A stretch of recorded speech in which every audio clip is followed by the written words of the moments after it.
По бурните реакции на македонистите каде исчезна законот за употреба на македонскиот јазик, тој повторно влегува во фаза на разгледување на седниците на Советот за македонски јазик. Според првиот човек на овој совет, професорот Људмил Спасов, неговото пролонгирање се должи на многобројни противења во јавноста, но сепак е оптимист дека за кус период законот ќе биде доставен до Министерството за култура, кој е воедно и негов предлагач. Главните забелешки беа: нема да верувате околу една работа. Ние сакаме да го вградиме во новите измени и дополнувања. Прашањето за лекторатите по македонски јазик на странските универзитети. Меѓутоа, наидовме на големо противење, токму од нашава средина.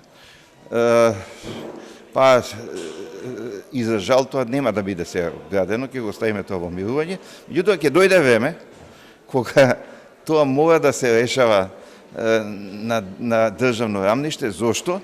Затоа што секоја држава се грижи за пласманот на својот јазик на странските универзитети. Тоа мора да се решава на таков начин.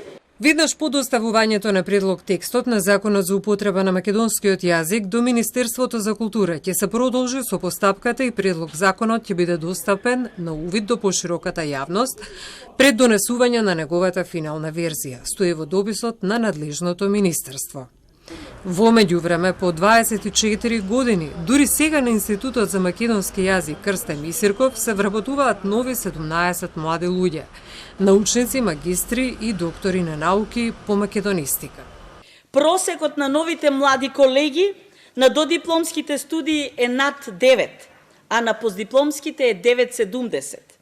Иднината на Институтот за македонски јазик ќе оставиме во нивните раце.